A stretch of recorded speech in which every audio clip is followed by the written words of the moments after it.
High blood pressure, here's 10 foods you can use to reduce it, because you might be thinking, I want to stop taking like medication. If I get myself off my blood pressure medication, that'd be great. Okay, is this a proven actual top 10 list? I wouldn't say so. No. I think it's more based on, because it'd be hard to do a randomized controlled trial looking at this stuff. Yes. So it's basically looking at the chemistry and the theories behind why these foods might reduce your blood pressure. Of course, exercise, physical activity is going to reduce your blood pressure. Controlling your body weight is going to Reducing your stress, reducing the substances that you take in, things like caffeine, stuff like that. Lots of things you can do. But if we're just looking at foods you can eat that can reduce your blood pressure, this might work. Right, so let's get it right out of the way. So red meat, pepperoni. Oh no, that's a different list. No. That's Beer and chicken wings. Different list. Beer and chicken wings during the Super Bowl will reduce, depending on if your team's winning. Hey, I was listening to some podcast the other day. You know what I heard? No. Talking with Docs podcast. You did not hear that. I did. You heard There's a Talking with Docs podcast. There is? Yeah, you know who's on it? No. You and I. Wait, what? I'm on a podcast? Our voices. Amazing. Yeah, you can't see us, but you can hear us. And now you can get it anywhere you get your podcast from. Apologies. We're so sorry that we're invading that space now, too. That's right. Your ears are no longer safe. There you go. Well, welcome to Talking with Docs. I'm Dr. Brad Weenie. I'm Dr. Paul Zalazar. And please leave a comment about foods that you use in your diet to help reduce your blood pressure. Okay. So you've got high blood pressure. Yep. One thing you can reach for, the leafy greens. Okay. All right? I like salad. For sure. I'm not big on kale. Okay. You're big on kale. I do like kale, and I think you just have to prepare it the right way. It actually has so many things that are good for you. I think kale is more of a structural substance. You can build a house out of it, but I don't think I can eat it. Yeah. However, a lot of people do. Kale, leafy greens are. They reduce blood pressure because of their nitrates that they can produce, magnesium. Yep. And even potassium. Potassium, right? Definitely.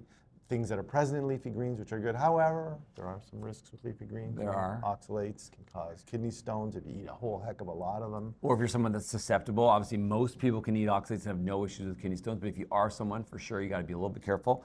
And then also the vitamin K, right? With the bleeding, you know, if you're someone that's on a blood thinner, sometimes it can increase your risk to bleed, but it's pretty uncommon. Or you can cut your lip on a sharp piece of kale. It's not that sharp. Remove the veins anyway. It's going to make much better. Massage it with a bit of olive oil. Massage your kale.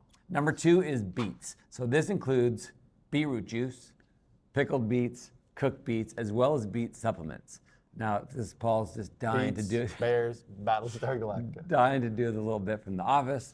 Bears, Beets, Battlestar Galactica. Bears do not. What is going on? What are you doing? Yeah. Is that the right order? Bears, Beets, Battlestar Galactica, or is it Beets, Bears? I'm not even sure. Okay. So a lot of people are like, does it matter which kind? Well, it does kind of matter. So beetroot juice is the one that by far has been studied the most and probably the most effective, and then probably the beets, and then the beet supplements, but they all are effective primarily because of their nitrates that can convert it to nitric oxide. And nitric oxide is a potent vasodilator of our blood vessels, which can lower our blood pressure. Issues with beets that may be an issue for some people are, they have a high glycemic index, probably in the 60 range for the juice as well as for the whole beet. So if you are someone who is type 2 diabetic or insulin sensitive, you have to be a little bit careful to see what it does to your sugars, because everyone is a little bit different. It can change the color of your urine, can't it? It definitely can, and your feces. So that can be concerning for people. So it's not dangerous, but it can be concerning. A neat Halloween trick, though. And then oxalates as well. So if you are someone who is prone to oxalate-based kidney stones, you have to be a little bit careful. Okay. I've never eaten a beet on purpose, personally. Really? Yeah. Oh my goodness, pickled beets You know are what? so Actually, good. I think in a shawarma there were some beets. ones that I ate. Shawarma. But otherwise, I've never. Beets are they sought taste good, and I think a lot of people think that they taste like dirt. They have a bit of an odd texture. It's but the texture. No, but they're quite sweet and delicious. And if you get pickled beets, they're fermented too. That has lots of benefits for your microbiome. Paul needs to get some beets in his life. Get the beet on this weekend. Okay, here we go. The next one is get your anthocyanins, type of flavonoid. No, we're talking about foods. Yeah, anthocyanins. Anthocyanins are the food. Okay, the berries have the flavonoids in them, okay? Blueberries, strawberries, powerful antioxidants. You've heard of that a lot. Yes. So eat your berries. It works for bears. However, you got to be careful because these things are high in sugar, of course. And the way we do agriculture these days, we have a lot of pesticide use. Yep. So there could be some pesticides in there. That's one of the drawbacks of eating all these berries. Sure. However, for sure, the benefits outweigh those. Clean your berries before you eat them. Yeah, so there are some detergents as well as considered organic if it's available in your area. And don't put them in the dishwasher, though. No. We in Canada in the winter we have to import them often from the United States, Why don't we get which frozen? is becoming trickier right now. I don't know. We got a month. Okay. Okay, so there you go. The flavonoids are really good for you. Okay. We've talked about those before. They help with like swelling. Yeah, hemorrhoids. inflammatory Yeah. Antioxidants. Yeah, good for Flavonoids are hemorrhoids. Big in our hemorrhoid video. Yeah. However, talking about blood pressure, Lowers blood pressure. helpful. Maybe Okay. by getting rid of your hemorrhoids, it reduce your blood pressure. I don't know. That would reduce mine if I had them. Number 4 is oats. Oats have a substance called beta-glucan, which is a type of fiber that helps lower cholesterol. And by lowering cholesterol, reduces plaque formation. Reducing plaque formation reduces the stiffness of your vessels and indirectly contributes to lowering your blood pressure, as well as magnesium, which is well known to reduce your blood pressure. Issues with oats that sometimes people that are sugar sensitive, a lot of it talks about sugar and insulin sensitivity and glycemic index. So oats can be, especially if they're instant oats or highly processed, so look for whole grain oats. Those are probably the 2 main things for people. I've never eaten a bowl of oats. What? Never got out and eaten a bowl. I mean, I've eaten like cereal. I'm gonna that's get made you of some. oats. I'm gonna put beets on top of your Beets and oats. oats. The other thing is people that are gluten sensitive, you have to be a little bit careful. You've gone out and like just got a bowl of oats and eaten it? Yeah, so we buy whole grain oats, and yeah, it's like oatmeal. That's how you make oatmeal. You just boil oats, and then you add like nuts or berries or probably flexing. not Stop beets. flexing your vegan lifestyle. Maple syrup. Okay. Okay. Now you done with oats? I am. Okay. I am. The next one is fatty fish. Wasn't that your nickname in high school? Wow. Wow. Rude. Fatty fish, omega-3s, right? We know that they reduce inflammation, improve blood vessels, reduce your blood pressure with fatty fish, omega-3s in there. You got to be careful with fish whenever you eat fish because there's bioaccumulation of especially certain the bigger bad things. fish. Mercury, right? Yeah. Mercury eats the little fish that's got mercury in them. I mean, not the bigger fish. Eat the little fish. Yeah, Then it keeps accumulating. absolutely. And so mercury poisoning, sustainability, there's an issue with sustainability in fish farming and all the rest of that. Yeah, and calorically dense if you're having large portions of a fatty Yeah, fish, right? yeah. They're healthy fats, but Yeah. still 9 calories per gram. Yeah, don't need a school of fish, but within reason, fatty fish can help reduce your blood pressure. Sure. Number 6 is garlic. We actually did a whole video about garlic and all of its many health benefits, but one of the main active compounds in garlic is something called allicin. So crush your garlic a little bit before you eat it. It allows this to be more active. But this is a potent vasodilator, causes the production of nitric oxide, as well as it has anti-inflammatory, antioxidant benefits that improve blood vessel health. Careful though, raw garlic can make some people feel uncomfortable, make their stomach, cause some bloating, and allergies are also potentially an issue for people that take garlic. So Plus, it can make you stink, it can. right? Give you halitosis. I don't know if I told the story before. We had that French teacher way back when I was in grade 8. She Yeah. had hypertension. She was prescribed garlic. There you go. And it was very hard to sit through her class because of the odor of the garlic exuding from her body. And interesting that you say prescribed garlic. A lot of people say, "Oh, docs, they just they're getting paid by big pharma. They just want to give pills." And that's kind of one of the roles of our channel. We're trying to give you options so that maybe you don't have to take so many pills. But they make garlic tablets. Too. Yeah, They yeah. used to prescribe garlic. But she used to, she'd come in, lots of garlic on board, trying to keep her blood pressure down. Like it. Okay. I think we were the cause of her hypertension. It was tough to be a French teacher back in the day in I Canada, believe that. Yeah, in non-French speaking Canada. for sure.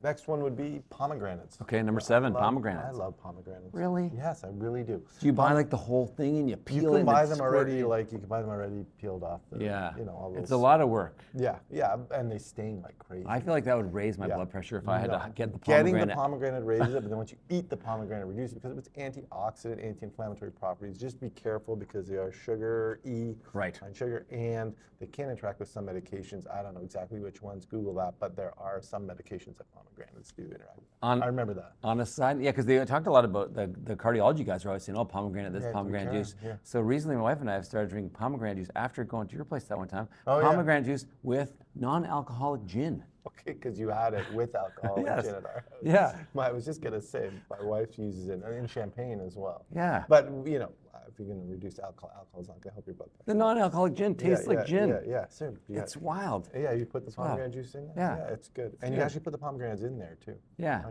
But just be careful, they stain like crazy. Yeah. Okay. Okay. Number 8 is legumes. So lentils and other legumes have a benefit of lowering your blood pressure, primarily by their high fiber content, reducing cholesterol, and improving blood vessel health. But also they do lower oxidation and inflammation. They do have some side problems though. Sometimes you get gas and bloating from large amounts of fiber if you're not used to a high fiber diet. They also have something called phytates. So these can reduce, are little small substances that can reduce the absorption of certain micronutrients. A way to avoid that is if you sprout them. and some people have allergies. So Paul, what's your lentil situation? Never at had a home? bowl of lentils. Come I've on. never eaten lentils. Come on. That's probably. I'm going to check my blood pressure later Okay. today because it's probably high. We almost had lentils. At Christmas, You and almost had Yeah, lentils? we almost had because we were hosting Christmas. Okay. And we had one of our guests was vegan, and he was Okay. going to come over from New York. Sure. And so we had this whole lentil recipe ready to Sure. go, but he missed his flight or something Oh, happened with man. his flight. He couldn't make it. Okay. So then we said, forget the lentils. A reason that my Sorry. wife started doing is soaking the lentils and then adding some water and garlic salt, and then you make almost like a batter. Batter and of then, lentils? And then make like a thin, almost like a wrap, except Oh. it's made out of lentils. Leave a comment if you'd ever want to watch Dr. Zalza and I do like a cooking show where we cook some stuff, some I'm healthy a food. disaster in the kitchen. Okay, so that's number 8, legumes and lentils. Did you know peanut is a legume, Yeah, I did. right? Yeah. Because you always think it's a nut. I know, it It's does in the seem- name. It's like literally, It should be pea legume. that would be a weird name. Okay. The next one is dark chocolate. Okay, now, Hello, have you ever had treats. dark chocolate? Yes. Okay, amen. I have had dark. In fact, I had some dark chocolate last night, Right. and there was a label on the box that said "Warning: High in saturated fats." Interesting. Saturated fats, or was it high in sugar? It had some sort of health Some kind type of of warning warning. label on the chocolate, which didn't took say- away a little bit of the enjoyment Sure. because I thought the dark chocolate was good for me. Because there's some theoretical evidence that dark chocolate contains flavonoid-like molecules that can help reduce your blood pressure. Right. Of course, you have to be careful because, and one time with dark chocolate, about 70% or more cocoa. Yeah. But there's always sugar added in that. Always sugar. Gotta be careful. And it's always the rest of the cake around the dark chocolate cake that I was So eating. maybe just a small amount. But even then, the really high dark chocolate without the sugar Doesn't taste good. Doesn't taste very hard to good. eat. It's hard to eat. It's kind of chalky. Okay, last one, number 10 is olive oil. We actually did a whole video about olive oil. Whole video about olive Because oil. olive oil has a lot of health benefits. So there's 2 big ones. The monounsaturated fats that have been shown, ironically, even though it's a fat, to lower your cholesterol, lower your blood pressure, as well as the polyphenols that are potent antioxidants, so they improve blood vessel health.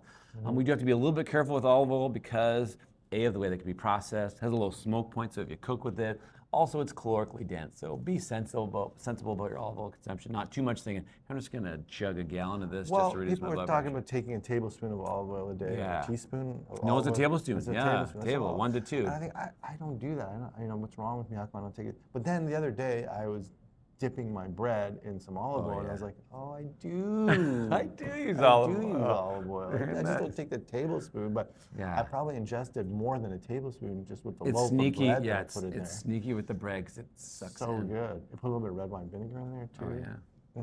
I There love you that. go. That's like a European thing. that'd be like Just for- slapping butter on the bread. We'll do that for our cooking show. That's my meal that I'll prepare. I like it. Is bread dipped in olive oil. Okay, now you know 10 foods that can help lower your blood pressure. One of our other videos did talk about ground flaxseed, which has been really good evidence to show that this can drop it. And there's a whole bunch of other things. Never eaten a There's- bowl of flaxseed. So, if there's something that you use, please share it. If you like this video, please like it, subscribe to our channel. Is there no way chicken wings can reduce your blood? There must be something I can would put on say the chicken there wings. is. Yeah, if you cover it in flaxseed and beet juice. And lentils. Yeah, and lentils. Beetroot juice. Remember, you are in charge of your own health. We'll see you next time.